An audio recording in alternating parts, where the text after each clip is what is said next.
Good morning class. तो अभी तक जितने हमने वीडियोस की वो सब किसकी थी? पॉलिनॉमियल्स की, इक्वेशंस की। ठीक है, अब हमारे पास इक्वेशन थ्योरी ख़त्म हो गया, अब मैट्रिक्स थ्योरी स्टार्ट हो रहा है। हमने बाकी सारे चैप्टर्स ख़त्म कर लिए हैं। We are done with the 2 sections, half syllabus हमारा ख़त्म हो चुका है। ठीक है, तो अब हम स्टार्ट करें matrix theory. So chapter number 1 is matrices. अब मैट्रिसेस क्या होती हैं ये हम लोगों ने +1 +2 में भी पढ़ा है। देखो मैट्रिसेस के क्या define, a set of M N numbers, real और कॉम्प्लेक्स। एम एन नंबर्स का सेट, चाहे वो रियल हो या कॉम्प्लेक्स हो, arranged in the form of N ordered set of M rows and each row consist of N numbers and enclosed in a bracket is called m cross n matrix. मतलब M N की जगह आप 2 और 3 आ जाओ। ठीक है, हम कब बोलते हैं 2 क्रॉस 3 मैट्रिक्स होगी कोई, जब उसके पास टोटल कितने नंबर्स होंगे, m इंटू n इज 6। ठीक है, टोटल 6 एलिमेंट्स होंगे। अब टोटल 6 को कैसे अरेंज करेंगे, हम ऐसे अरेंज करेंगे कि इसके पास ये जो फर्स्ट वाला होता है that is number of rows, और सेकेंड वाला क्या होता है that is number of columns. ठीक है, number of rows and number of columns.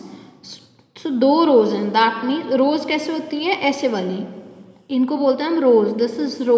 और अगर हम ऐसे मूव करेंगे so this is called columns. So 2 rows हैं तो यहाँ पे कुछ एंट्री होगी, यहाँ पे कुछ एंट्री होगी, यहाँ पे कुछ एंट्री होगी। जितने कॉलम्स हैं उतनी एंट्रीज देनी पड़ेगी ना, 3। यहाँ पे भी कुछ एंट्री होगी, यहाँ पे भी और यहाँ पे भी। So this type of arrangement is called a 2 cross 3 matrix. तो अगर m रोज और n कॉलम्स होंगे तो m क्रॉस n मैट्रिक्स हो जाएगी। ठीक है, तो अब हम यहाँ पे कुछ भी वैल्यूज डाल सकते हैं इनके प्लेस पे, और जब हम जनरल नोटेशन लिखते हैं उसमें हम कैसे लिखते हैं मैट्रिक्स को, A is equals to AIJ। तो इसका मीनिंग क्या होता है कि यहाँ पे देखो एक एक इंडेक्स वेरी कराना है। पहले I को फिक्स रखो, पहली एंट्री फिक्स रखी 1, इसके आगे एक और डालना 1, A1 2 A1 3। ठीक है, अब हमने 1 2 3 तीनों लगा दिए।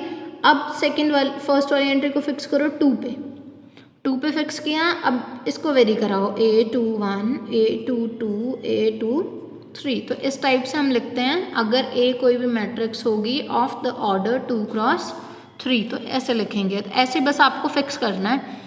एक बार 1 फिक्स कर लिया, कॉलम्स जितने हैं वो वेरी करा दिए, एक बार 2 फिक्स कर लिया, कॉलम्स जितने हैं वेरी करा दिए। अगर ये 3 क्रॉस 3 की होती तो हम यहाँ पे 3 भी लिखते, A31 A32 A33 भी लिखते। ठीक है, अब आते हैं हमारे पास मैट्रिक्स के टाइप्स। रेक्टेंगुलर मैट्रिक्स का क्या मीनिंग है हमारे पास, जैसे हम रेक्टेंगल में बोलते हैं कि लेंथ और ब्रेड्थ डिफरेंट होते हैं, है ना, सेम नहीं होते ना, स्क्वायर में सेम होते हैं। तो स्क्वायर मैट्रिक्स कौन सी होती है, एक ऐसी मैट्रिक्स जिसमें number of rows and number of columns same होते हैं, है ना। ज्योमेट्री में हम स्क्वायर किसको बोलते हैं, जिसकी सारी साइड सेम होती है। अब यहाँ पे साइड्स की जगह पे कौन है, रोज एंड कॉलम्स।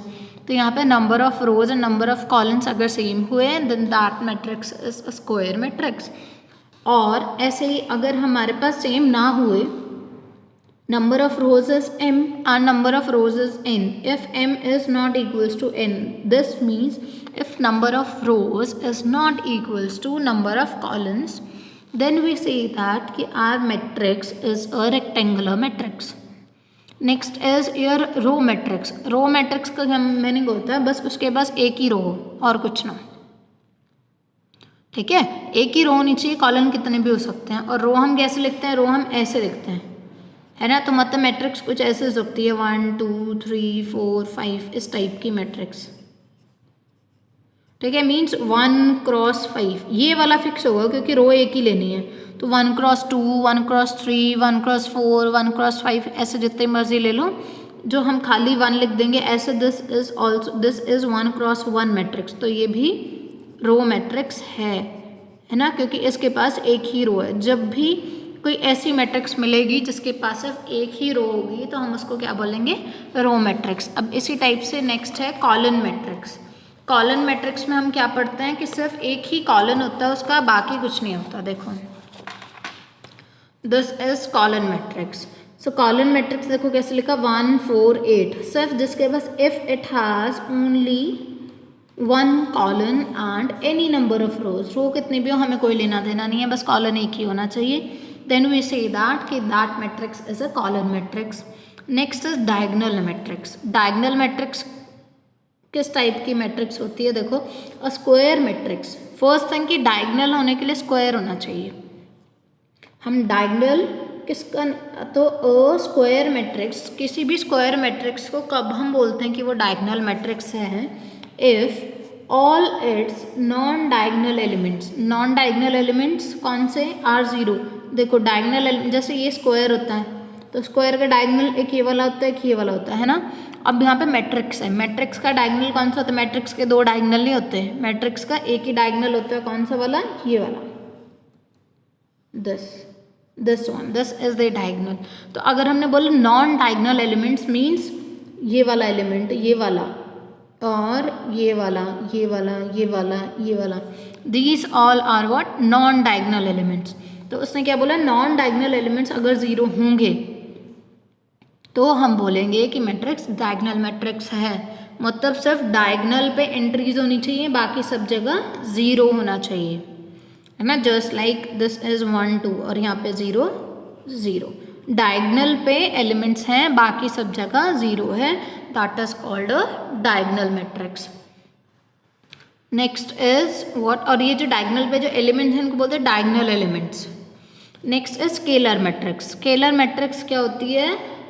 पहले वो डायगोनल मैट्रिक्स होनी चाहिए स्केलर मैट्रिक्स होने से पहले. दैट मीन्स डायगोनल एलिमेंट्स होंगे, बाकी सब जीरो होगा. तो एक डायगोनल मैट्रिक्स को हम कब बोलेंगे कि वो स्केलर मैट्रिक्स है? अगर हमारे पास जितने भी डायगोनल एलिमेंट्स हैं ना उनकी वैल्यू सेम हो. मतलब डायगोनल पे एलिमेंट्स होने चाहिए, बाकी सब जगह जीरो, और जो डायगोनल पे एलिमेंट है वो भी सेम ही होना चाहिए. जैसे यहाँ 2 2 2 है, अब 3 3 3 डाल लो, अब -2 -2 -2 डाल लो, कुछ भी डाल लो, बट तीनों जगह सेम वैल्यू डालनी है. तो हमारे पास that scalar matrix is what? That scalar matrix is called, sorry, that diagonal matrix is called scalar matrix. Next is unit matrix और आइडेंटिटी मैट्रिक्स, जिसको हम आई से डिनोट करते हैं. इसमें डायगोनल एलिमेंट्स, ऐसी डायगोनल मैट्रिक्स जिसके डायगोनल एलिमेंट 1 होते हैं. ठीक है, मतलब सिर्फ डायगोनल पे 1 1 1, बाकी सब जगह जीरो. तो अ diagonal matrix is said to be unit matrix or an identity matrix if each of its diagonal elements is equals to unity. Unity means 1. ठीक है, तो इतना क्लियर. अब next is what? Triangular matrix. आज हम सारा basic करने वाले हैं, वैसे आप लोगों ने ये सारा ना +2 में किया हुआ है. Now what is a triangular matrix? Triangular matrix में क्या होता है कि डायगोनल के या तो ऊपर वाले सारे एलिमेंट जीरो या नीचे वाले सारे एलिमेंट्स जीरो. देखिए ट्राइंगल बनता है ऐसे वाला. देखो ये एक ट्राइंगल बन गया नॉन जीरो एलिमेंट्स का, बाकी इसके ऊपर सब कुछ जीरो है. ऐसे इधर ये डायगोनल है, ये बनाया ट्राइंगल, और इस ट्राइंगल के बाहर सब कुछ जीरो है. तो this type of matrix is called triangular matrix. Next is upper triangular. Upper triangular में क्या होता है? देखो ये ट्राइंगुलर के दो पार्ट्स हैं, upper triangular and lower triangular. Upper triangular में अपर एलिमेंट्स नॉन जीरो और लोअर ट्रायंगुलर में lower elements non zero. Non zero elements से याद रखना है, जहाँ पे नॉन जीरो एलिमेंट्स होंगे ऊपर होंगे तो अपर, नीचे होंगे तो lower. Next is what? Singular matrices and non singular matrices. Singular matrices कौन से होते हैं? हमने +2 में डिटर्मिनेंट ऑफ मैट्रिक्स पढ़ा है, डिटर्मिनेंट ऑफ ए, या फिर हम इसको मॉड ऑफ ए ऐसे भी लिखते हैं. कैसे निकालते थे? जैसे 1 2 3 4 का अगर डिटर्मिनेंट निकालना तो हम क्या करते थे? 1 × 4 - 2 × 3. तो इसका डिटर्मिनेंट कितना आ गया? 4 - 6 - 2. तो ऐसी मैट्रिक्स जिनका डिटर्मिनेंट जीरो आता है उसको हम बोलते हैं क्या? Singular matrix. जिनका डिटर्मिनेंट जीरो आता है उनको बोलते हैं नॉन सिंगुलर, सॉरी, जिन मैट्रिक्स का डिटर्मिनेंट जीरो आता है that matrix are known as singular matrices, और जिनका नॉन जीरो आता है उसको नॉन सिंगुलर. ठीक है, zero means singular, non zero means non singular. ठीक है, जैसे ये एक example given, this is a singular matrix. क्यों? 2 6 = 12 और 3 4 = 12. 12 - 12 इज 0. यहाँ देखो 12 - 10 कितना आएगा? 2. 2 is not equals to 0 ना, so this is non-singular.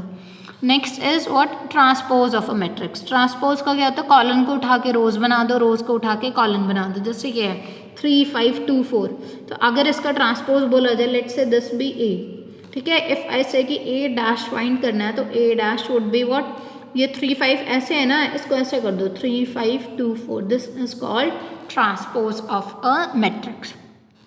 जो चीज़ें ऐसे ऐसे पड़ी हुई है ना, ऐसे वाली को उठा के ऐसे लेके जाना है, ठीक है। यहाँ से उठाओ और इधर शिफ्ट कर दो, दिस इज कॉल्ड ट्रांसपोज, ठीक है। अब हमारे पास कुछ रिजल्ट्स जो हम लोगों ने पढ़े हुए हैं ट्रांसपोज से रिलेटेड, इन थ्योरम्स का मतलब इन रिजल्ट्स का प्रूफ नहीं है आप लोगों के सिलेबस में, बस आपको एज इट इज लर्न रखने हैं, अगर आगे कहीं यूज होते हैं। देखो ए और बी दो मैट्रिसेस ली, उनके ट्रांसपोज लिए ए डैश एंड बी डैश, ये दोनों क्या है, इनके ट्रांसपोजेज हैं। तो हमारे पास अगर ए डैश का डैश मीन्स ट्रांसपोज का फिर से ट्रांसपोज निकालेंगे तो वापस से ए ही आता है। अगर हमने ए प्लस बी का ट्रांसपोज निकाला तो वो सेम होता है कि हम पहले ए का ट्रांसपोज निकालें फिर बी का ट्रांसपोज निकालें, उन दोनों को ऐड कर दें। ऐसे अगर के इज अ स्केलर, के से मल्टीप्लाई किया किसी मैट्रिक्स को, उसका ट्रांसपोज निकाला, या फिर किसी मैट्रिक्स का पहले ट्रांसपोज निकाल लिया बाद में के से मल्टीप्लाई किया, both are the same things. अगर हमने दोनों का प्रोडक्ट करके उसका ट्रांसपोज किया तो वो किसके इक्वल होता है, B dash a dash, order change हो जाता है। और अगर पावर n है उसका ट्रांसपोज किया तो ट्रांसपोज अंदर आ जाएगा, पावर n ऊपर चली जाएगी, ठीक है। ये सिर्फ स्क्वायर मैट्रिक्स के केस में होगा बिकॉज उसका ऑर्डर n होता है, नहीं तो हम रेक्टेंगुलर में तो हम ऑर्डर n ही नहीं लिख पाते ना। Next is what, conjugate of a matrix. Conjugate of a matrix का जैसे हम नंबर्स का कॉन्जुगेट लिखते हैं, कॉम्प्लेक्स नंबर्स होते हैं ना, z is equals to x plus iota y, तुम क्या लिखते हैं, conjugate of z is equals to x minus iota y।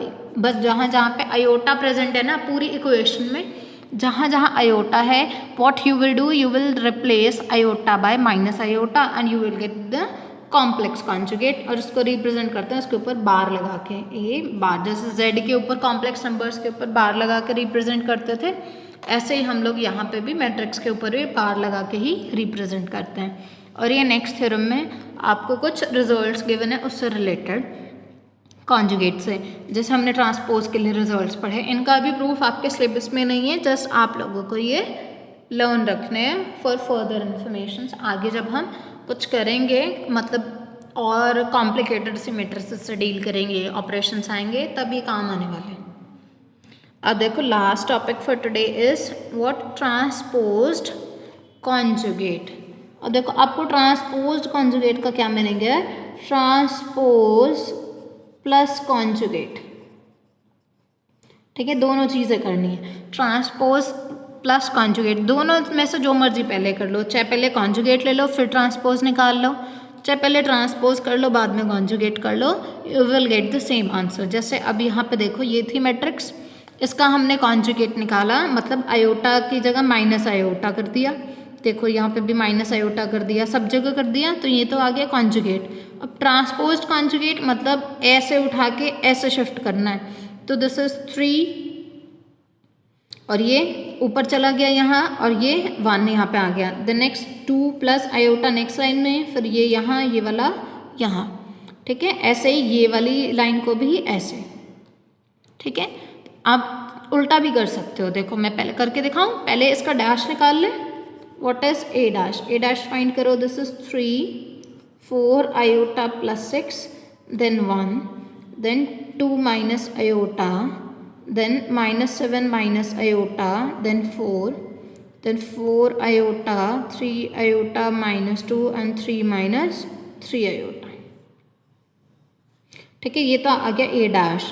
अब मैं तो इसका कॉन्जुगेट भी निकालना ना, अब कॉन्जुगेट लेते हैं और ट्रांसपोज कॉन्जुगेट को किससे डिनोट करते हैं, थीटा से, e raise to the power theta. तो अब कॉन्जुगेट भी ले लो, तो क्या आएगा 3 में तो आयोटा ही नहीं है, तो माइनस 4 आयोटा प्लस 6, ये 1 as it is, 2 plus iota minus 7 plus iota 4 minus 4 iota minus 3 iota minus 2 and 3 plus 3 iota. देखो दोनों आंसर्स बिल्कुल सेम है, कोई इफेक्ट नहीं पड़ा।